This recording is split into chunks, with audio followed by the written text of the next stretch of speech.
don't forget me, okay? I mean, we're more than just classmates, right? We're friends. Yeah, I'll remember you. I lied again. That incense is worth a fortune, and it's a rare find even in those ruins. And as for remembering her, I have far too much to do when I get back. No time to reminisce. I'll be lucky if I even make it through this alive. But either way, I expect I'll forget you pretty quickly.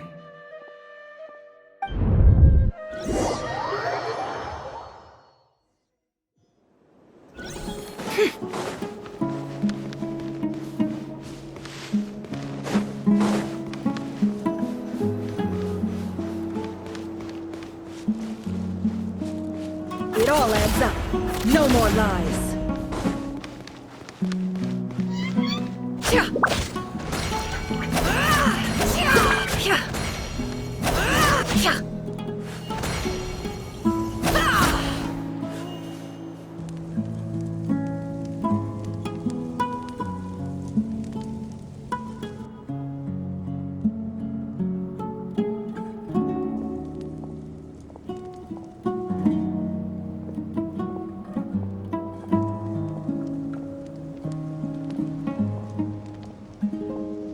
It's a pleasure to meet you, Mr. Arif.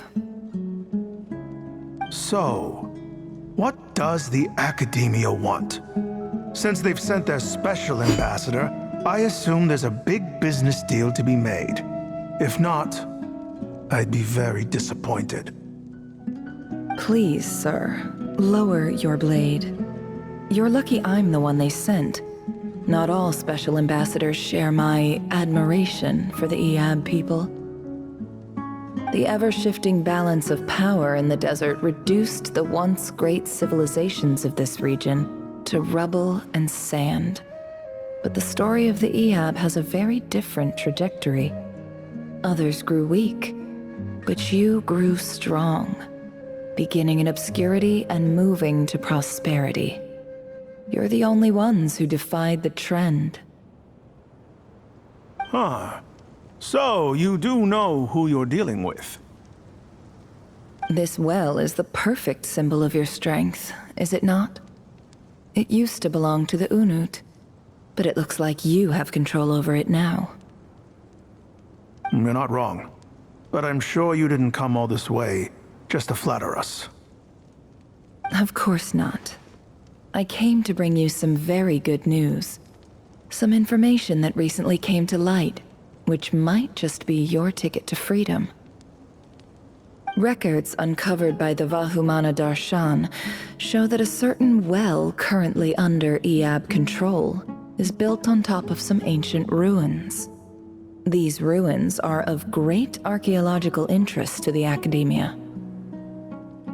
I checked the map carefully on my way over here, and I'm confident that this is the well in question. The Academia is offering 50 million mora in return for excavation rights. 50 million?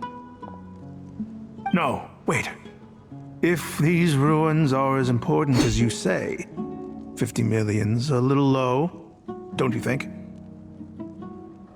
Don't get greedy, Iab. We know far more than you think. We know that you seized this well by force. Wasn't that the first step in your rise to power? To drive away the Unut and steal their water supply? So what if it was?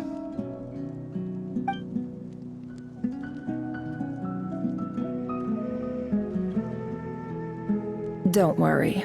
As unscrupulous as it was, it's something we're willing to overlook. The Academia is only interested in dealing with the de facto power holders in the region. I hope I am making myself clear. And I hope your words are the truth. If I find out the Academia is trying to play me, I'll hunt down every one of your people and make you watch as I cut their heads off one by one. I assure you, Chief, That would not be in your long-term interests. You don't want to make an enemy of the academia. You see how I'm dressed, don't you? I appreciate that you've never been to the rainforest, but surely even you recognize an ambassador's attire when you see it. And what does a barbarian like you have to lose anyway? You really think the Sumeru Academia would bother to come all this way just to lie to you? We have more important things to worry about. All right, I take your point. The Academia is the highest authority in the land. I'm sure you're trustworthy people. In that case, we have a deal. We will sell you the excavation rights. I'd like to thank you, Ambassador. This is good news indeed. Excellent news. In fact, it calls for a celebration. Would you do us the honor of staying a while and enjoying some EAB hospitality? Gladly. I am partial to wine myself, and I trust you are as well. So let's indulge in a few drinks together, in celebration of this momentous occasion.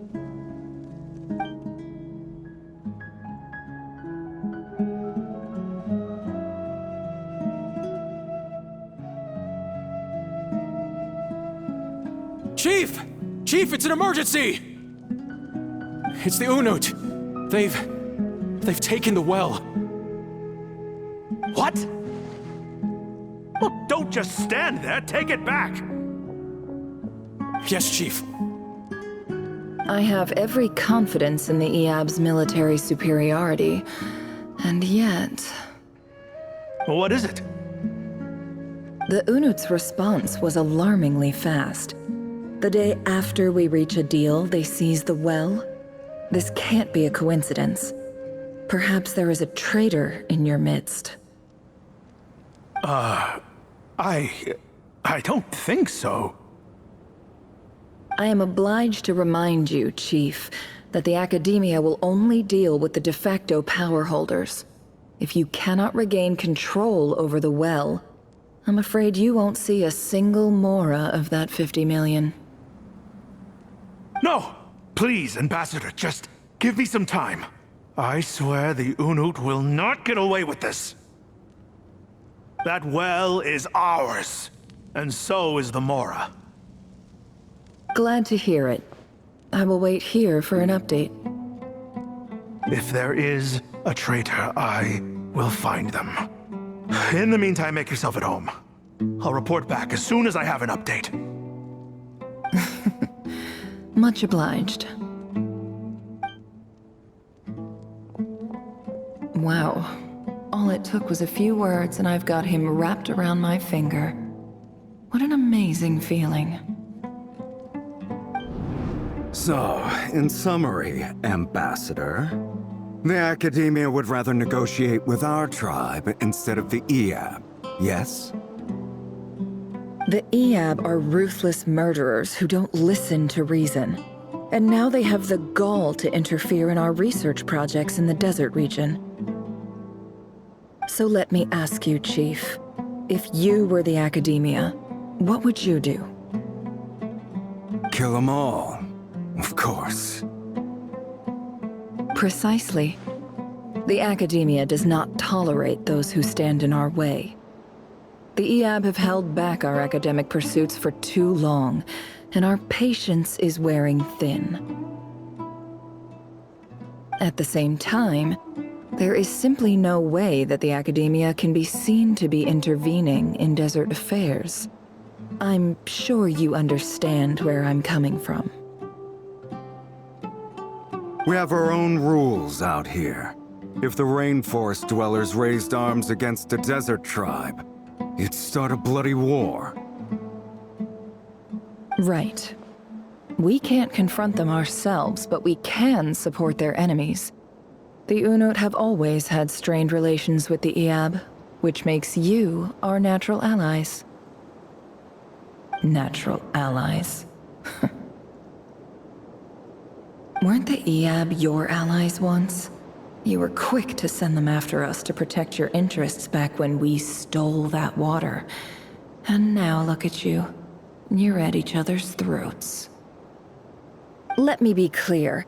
The Academia wishes to collaborate with the legally recognized rulers of the desert in this matter. We are asking for excavation rights to that well, and our offer is 50 million mora. Say no more. I believe we have an understanding. Good. Then I suggest you get to work. Get us access to that well, and the mora's yours. You see, Dad? Lying is easy when you know how. People will believe anything.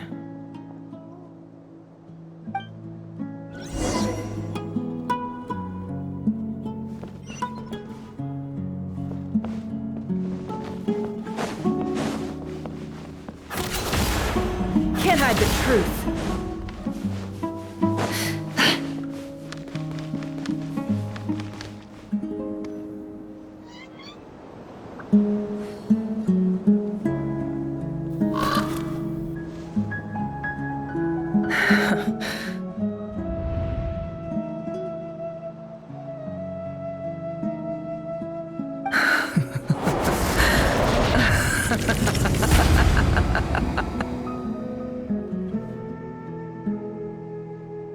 Look at yourselves. You may be vile, savage monsters, but your butchered bodies bleed like any others. You're no different. You're nothing special at all. The monsters who destroyed my home, they're just ordinary, petty human beings. What a joke.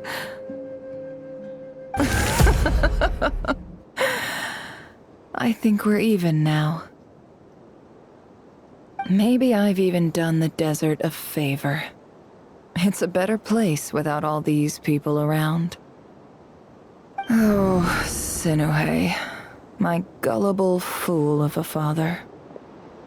Perhaps if you'd been as ruthless as I was today, our tribespeople would still be alive.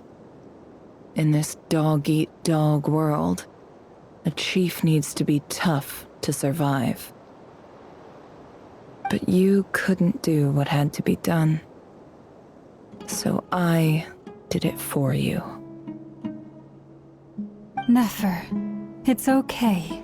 All of this is in the past now. I believe I remember you promising to remain silent.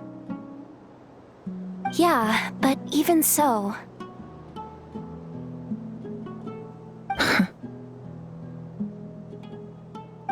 Yehoda, is there anything you can do to ease the tension? Alright, time for a sharp turn onto a completely different topic. So, anyway, that's enough of that. When are we getting out of this place? Feels like we've been walking forever. I'm getting pretty tired. Oh, Alma, you tired? Yes. If we can find somewhere to sit down, I could certainly do with a rest. It's not far now. There should be a temple just up ahead. Yes. Really? A temple? That's where this story ends? I guess that's how things go in the desert. Desert dwellers can never escape their destiny. Or so everyone says. I never wanted to believe it, but looking back now, I'm as desert as they come. You mentioned a temple. What's waiting for us there? My biggest trade secret of all. Ah. Then I'm guessing it's where you got your power from. The power to peer into other people's minds. I didn't know you were clued up on any other religions. I'm no expert in the history of Sumeru, but Since you come from the desert, I would imagine it has something to do with King Deshret. Sounds impressive.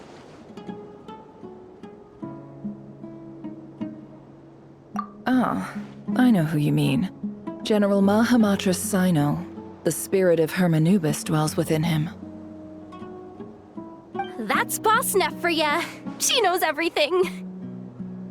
Sino's hardly a figure of obscurity, but I know about Sethos too. What about him? Is he a big deal or something? Well, he's not a small deal, let's put it that way. Please, this is the bare-bone basics. Save the flattery. Thanks for your patience, everyone. I'm sure it's been a lot to take in. With any luck, that's our exit just up ahead.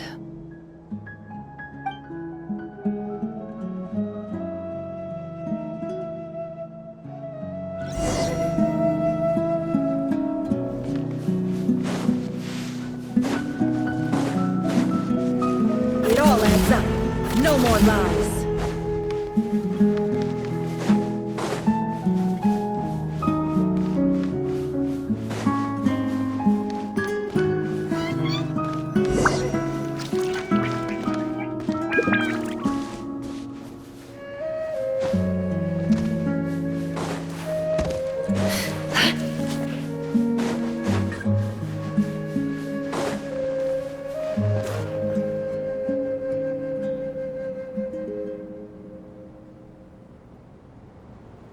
Uh-oh. Uh-oh. Uh-oh. I'm totally out of my depth here. I don't have anything to add about any of this stuff. Like, look at that statue, for instance.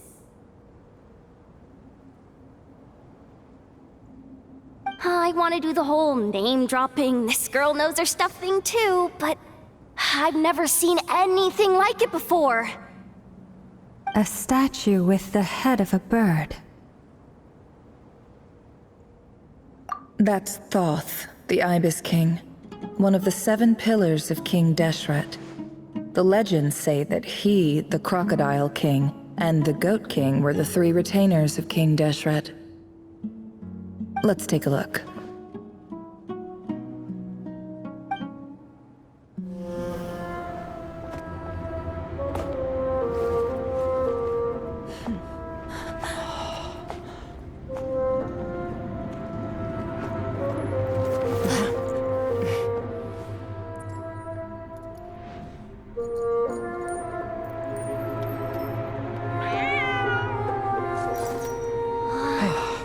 It's just Ashru.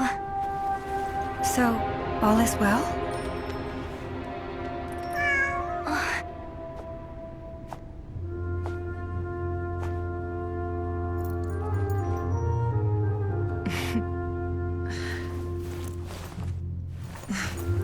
Typically speaking, at this point, the world disintegrates. Then we find ourselves back in the outside world. Besides, these are my memories. There's nothing to fear. You're sure? Of course. It's almost over.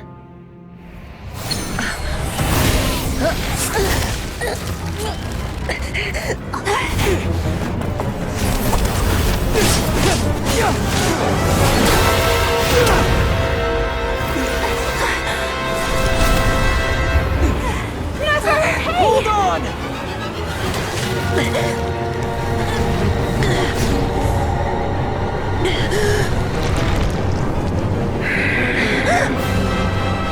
Knowing too much is always a death sentence. Speak for yourself.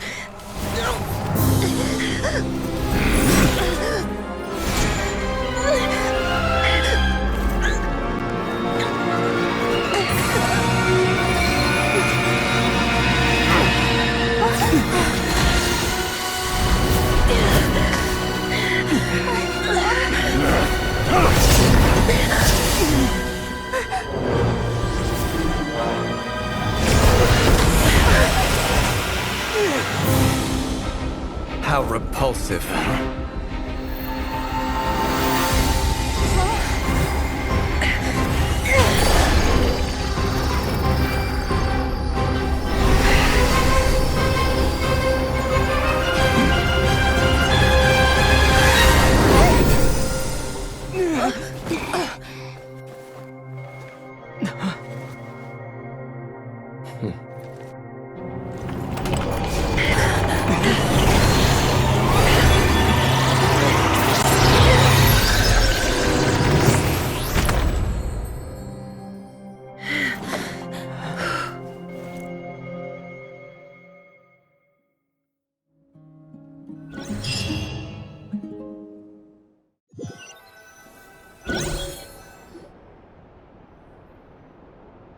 Timed that pretty well, didn't I? It's okay. I'm just glad no one was hurt. Paimon noticed you doing something too, Dainsleif. Were you helping get them out? Of course. When I asked Nefer to conduct this investigation, I was not naive to the dangers involved. I had a duty to ensure your safety. Good to know your sense of justice is still intact after all these years. I take that to mean that you saw the truth. That comes as a great relief. I certainly did. And thanks to your help, I also managed to trap Rerir inside the chess set. Whoa, really? How'd you manage that? Well, to be honest, I sensed that something was wrong long before we made it to the temple. By using this fragment to probe into Rerir's past, well, the monster formerly known as Rerir, it seems I alerted him. I was tracking him, then he caught on and started tracking me too. Can't say I'm surprised.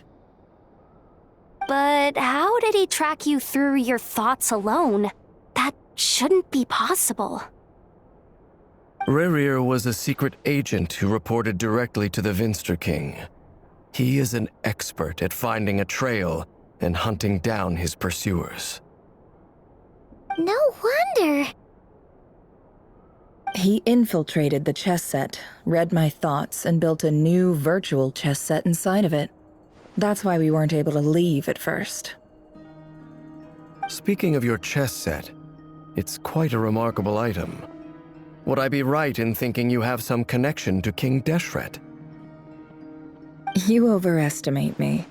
I only have a connection with one of his underlings, the Ibis King. You all saw how this came to be. A long time ago, the Iab massacred my tribe, the Shimti, in our home village. A few years later, I enrolled in the academia, where some new information came to light. The Unut and the Iab fought a bitter battle over the rights to a well, all for the sake of a non-existent 50 million mora. The Iab ultimately won that confrontation, but their victory came at the cost of almost every warrior in the tribe. The final blow to the Iab came at the victory feast, when an Unut assassin beheaded their chief right before my eyes. The remaining Iab fled and have been scattered to the winds ever since. Having gotten my revenge, I returned to my hometown, where to my surprise, the nearby temple was still standing. There it was, seemingly immune to the relentless hostility of the desert, while my tribal home lay in ruins. As I stood there gazing at the temple, I noticed a cat just outside. This cat, as it turned out, was home to the spirit of the Ibis King. He led me to a gate deep inside the temple, and there he made a deal with me. This chess set is my gift from the Ibis King. The chessboard within is made to the same specifications as the one in the mausoleum of King Deshret, and represents his power of piercing analysis. With this chessboard in its container, I gained a certain ability to perceive hidden secrets. Now, You could conclude that the Ibis King simply wanted to give the people of this world the power to seek the truth. But I don't believe that's the full story. Every god plays favorites. Their hearts are as fickle as any human's, full of secrets, perversions, egotistical tendencies. But precious few gods are willing to admit this. It is the same with all powerful forces, including fate itself. Their gaze falls preferentially upon a select few. As you rightly point out, this is an act of favoritism. If you're alluding to the Abyss, then yes, I agree. Gather the others. It's time to share everything I've learned.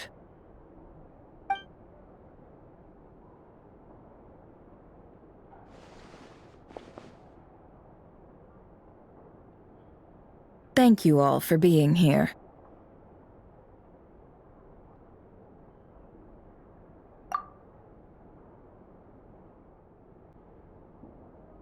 As promised, I did some further investigating into the Raker of Solnari's background. I am pleased to report that the investigation has been most fruitful indeed. The Raker of Solnari, real name Rerir, was once a Conrian subject who served the Vinster King. I will now share the important details of his story. Please save any questions or comments for the end.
So that's why he's so obsessed with the moon. A tragic tale, to be sure. But it does not excuse his many transgressions. No matter how much Rerir suffered in the past, the fact remains that he is what we know today as the Wild Hunt, wreaking havoc upon innocent lives in Notcry. He becomes more dangerous with each passing day. If left unchecked, it is simply a matter of time before all of Tevat suffers the consequences. This is a threat that the Knights of Favonius cannot ignore. A question for Miss Columbina. Forgive me if this is presumptuous, but have you ever seen the spatial gateway that appeared in Rerir's memory? Never. But I have heard stories of something called the Moon Gate, and this seems to fit the description. Miss Lama, any thoughts on this? In the lore of the Frost Moon Scions, the moon is believed to hold many secrets. Some sources speak of ancient knowledge, others of a gateway to the unknown. The term Moon Gate is one I have heard before, but as is the case with all of our legends, there are no records of any first-hand witnesses.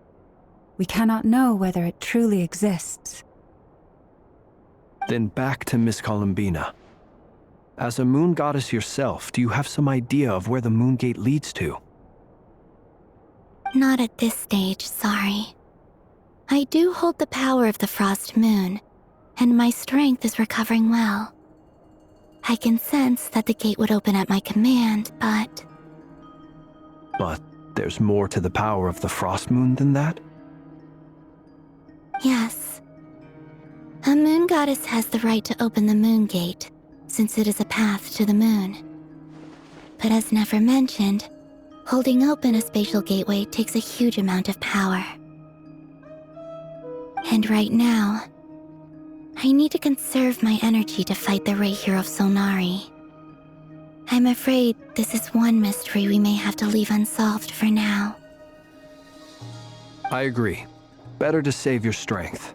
But if you'll humor me for a moment, I have a bold conjecture of my own regarding the world beyond the gateway. I highly suspect that neither Tholindis nor Rarir made it through unscathed. The evidence pointing to this is the fact that the Rahier of Solnari exists in the form of countless fragments. With the abyssal power he wields, no ordinary foe can touch him, let alone tear him to shreds. And yet, the wild hunt proliferates wherever his scattered fragments lie, drawing hordes of monsters to many different locations across the land. So your theory is that Rarir was physically torn to shreds by some powerful force? Hence, why the wild hunt is a distributed phenomenon, rather than a unified one? Makes sense to me. Explains why the wild hunt is so pervasive, and why he's been trying to piece himself back together. He was whole to begin with, and he wants to be whole again. Without the power of the Abyss on his side, he almost certainly would have perished the moment he was torn apart. But the Abyss, much like a curse, has kept him alive. I could not agree more. The power of the Abyss is most surely a curse. It is a compelling explanation, and one that accords with my present understanding of Abyss creatures. Whether the life form in question is primitive or advanced, if a curse has extended its lifespan unnaturally, it will continue to survive in spite of everything. This raises some interesting questions. I will run some experiments and see if there is any validity to my suspicions. That being said, regardless of whether my research bears fruit, I would like to thank Miss Nefer for conducting such a thorough investigation. Already, it has greatly enriched my understanding of the entity we face.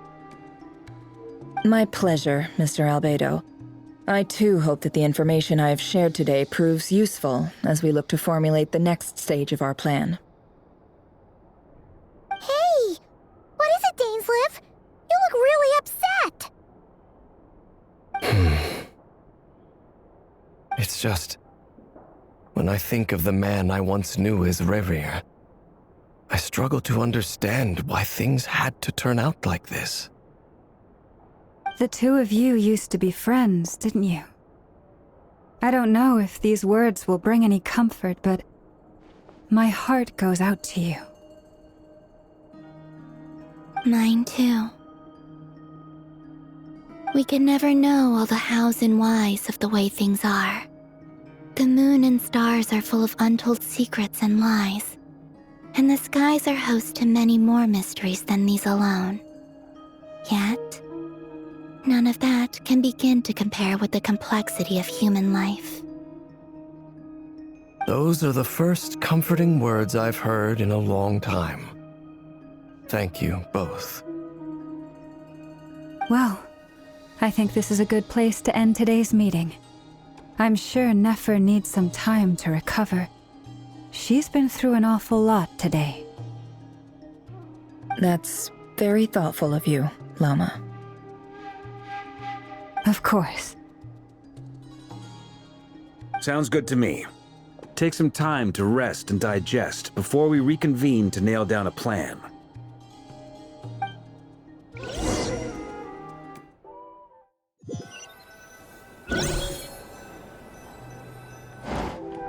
Hey, is this a bad time? Hope I didn't kill the conversation.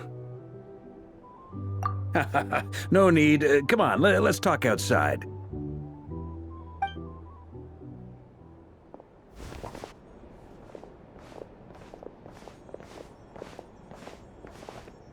Anyway, Nefer went back to the curatorium to get some rest. But before she left, she shared some things with me that I thought you should be aware of.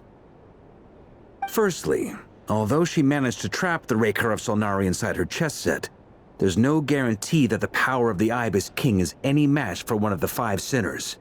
Their powers are beyond our comprehension. It's only a matter of time before he finds a way to break out. We have to come up with a plan and take care of him before that happens. Honestly, my mom figured that might be the case. So, how long have we got? Well, I asked her that same question. She talked for a long time, but for the most part, it seemed like she was trying to convince me how precious her chess set is.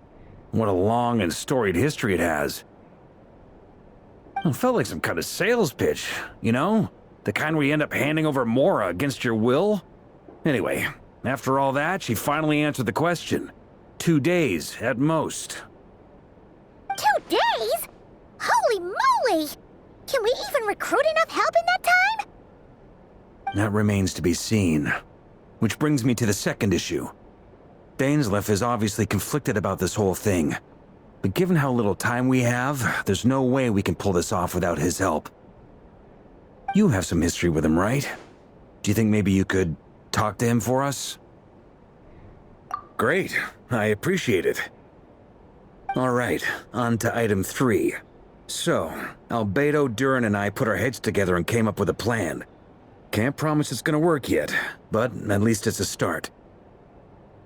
We figured we'd bounce the idea off you first. We'll explore it further once everyone's recovered. Oh, Paimon's dying to hear this. All right, so here's what we're thinking.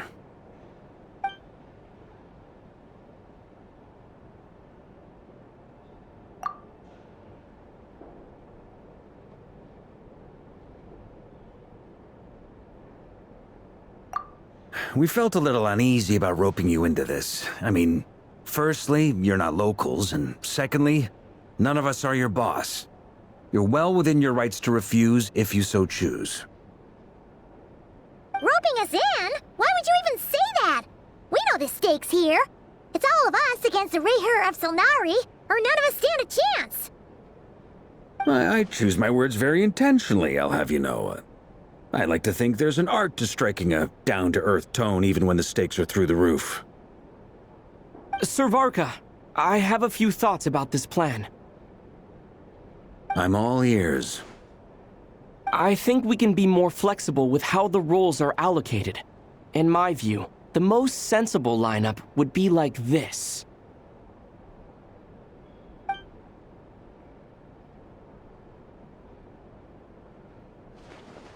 I see your point, yeah. But if that's how we're going to approach this, you'd better make sure you're ready. To be clear, I don't doubt your abilities. Far from it. I just want to make sure. Are you really willing to take all this on? I want to do everything within my power. The Rayher of Solnari is a truly fearsome opponent, and if I do my part, it'll greatly reduce the risk for everyone else involved. Well, that tracks with what I've heard. Jean's mentioned in her letters that you're so diligent it's almost abnormal. As in, most people weigh up the risks and rewards in situations like this. But you seem to just march towards danger without a moment's hesitation. Of course, everyone appreciates a fearless pioneer. But all that aside, I'm the Grand Master of the Knights of Favonius, and you're our honorary knight. I want to make sure your courage doesn't come at the expense of your safety. Thank you, Sir Varka. I should be the one thanking you. It means a lot to have you on board. I'll give some serious thought to your suggestions.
All right, amuse me.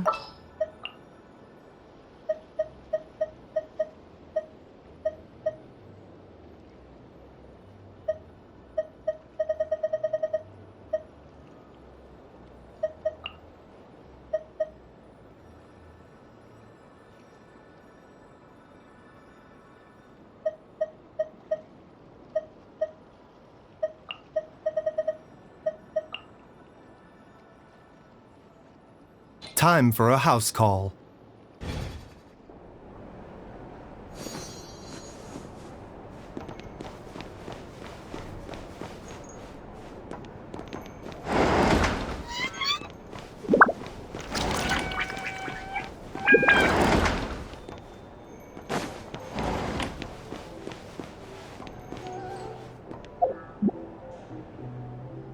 Beautiful.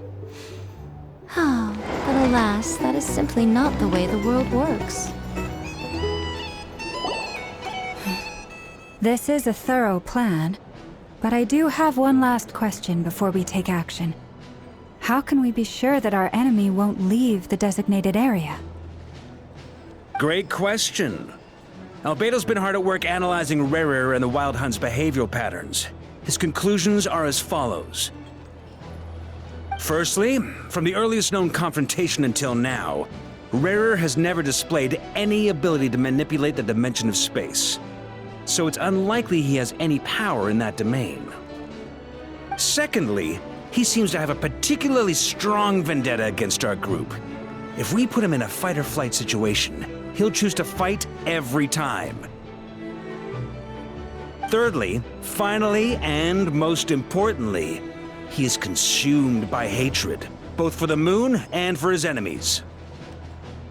Turns out, we tick both of those boxes. We have a reincarnated moon in our ranks, and a spy who accessed his private memories without permission. He'll be baying for blood, not looking to escape. As someone who's had their fair share of interactions with the Wild Hunt, those all seem like valid observations to me. Understood. Then I will defer to the verdict of the group. Well, everyone, that's the plan in full detail. Albedo and Durin are carrying out their part as we speak. Plan approved.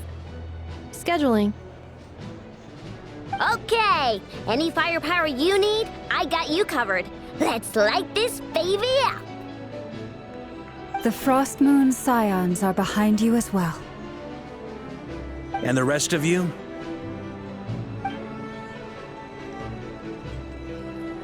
No objections? All right, then it's settled. This is the plan we're going with. Next up, an old tradition of mine. Anyone who wants to back out, now's your chance. Wait, we can still back out of this? Everyone says things they regret, right? I don't want anyone feeling trapped because their mouth said yes before their brain had time to think things through. A very people-first approach. I hear that's common practice in the Knights of Favonius. Heh. Who'd you hear it from? D-Luke? Shh. We don't use people's real names at work. This contact will be known only as Owl, please and thank you. This plan can only work if everyone does their part. Flint's and I will absolutely support it. We shall indeed. You'll be glad you accepted our help. Also, you are the last person I expected to see here, Miss Dory. It's not often I get called Dory in a work context. My peers usually call me Lord Sangamape. So, the longer your name, the higher your net worth. Is that the idea here? In that case, Mr. Flint's here must be worth a fortune. That's right, I know your full name. It's... The walls are thin here. I'd appreciate you keeping that a secret. Okay, fine. I'm actually only here as a favor for someone else. Do you have any idea how much it would cost to hire me otherwise? Oh, this mean someone out there actually has the power to boss Dory around? It most certainly does not.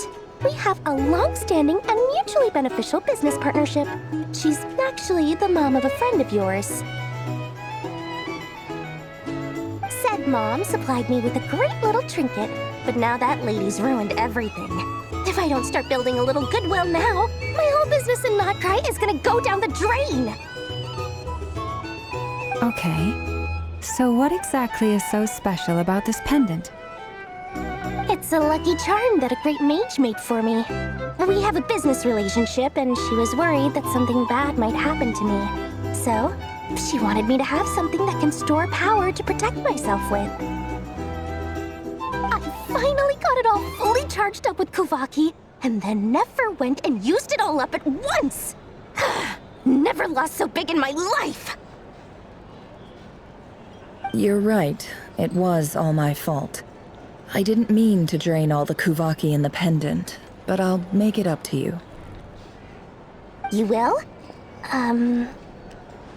Well, in that case, how about you give me your chess set, and we call it even?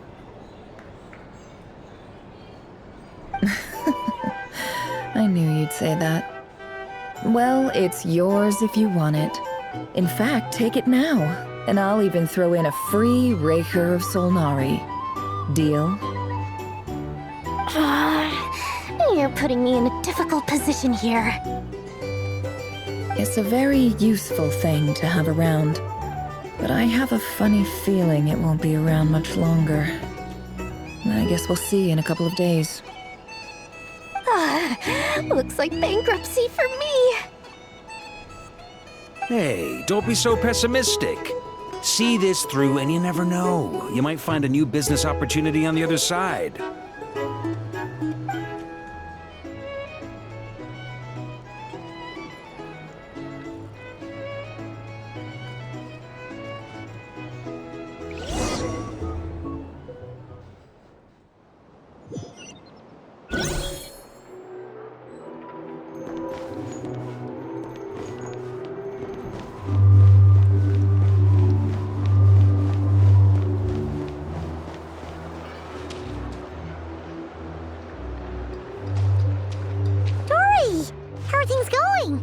Ready?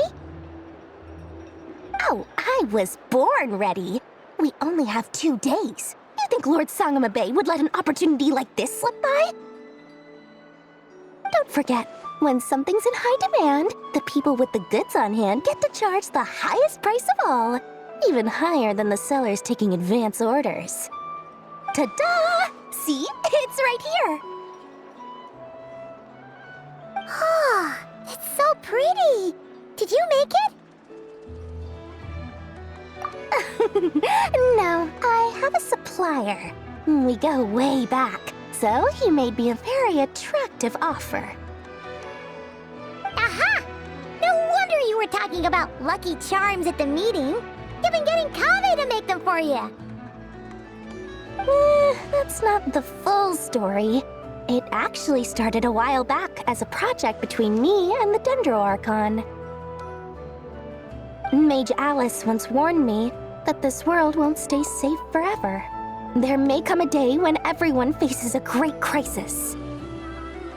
I passed this on to the Dendro Archon, and she secretly brought together a research team made up of Sumeru's top scholars to invent a technology that could keep people safe. I won't go into the details because it's all very complicated, but if you want to know more, you can ask the Dendro Archon about it sometime.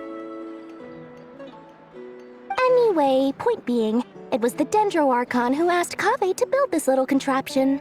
As one of the top Kashara War talents, he was the obvious choice. Took him long enough. He stressed over it for ages. Must have gone through at least a dozen designs before producing a final product. But that's Kaveh for you. Marak delivered it to me a couple of days ago, along with a letter from Kaveh. Could I ask why I'm sending this technology to you? And what's your proposed use case? Has it been approved by the relevant authorities? So nosy. My fault for sending him the research permit to begin with. Surely Nahida must have told him you were involved in this project. He was probably just nervous because you're always so secretive about your business. Could be, could be. Anyway, I just replied, let's hope there never has to be a use case, because it would involve grave danger. Fair enough. But it sounds like he was just being cautious. He probably felt responsible as the one who made it. Or maybe he was asking as a favor for his housemate. He's done that before. Not sure why, though. His housemate doesn't seem to really care that much about this kind of stuff. Either way, all's well that ends well. I'm just glad to finally have my hands on the product. I wouldn't want to be without it, given the potential dangers that lie ahead. Huh? What does that look mean? Paimon's just super surprised. This must be the first time we've ever seen you actually get serious about something.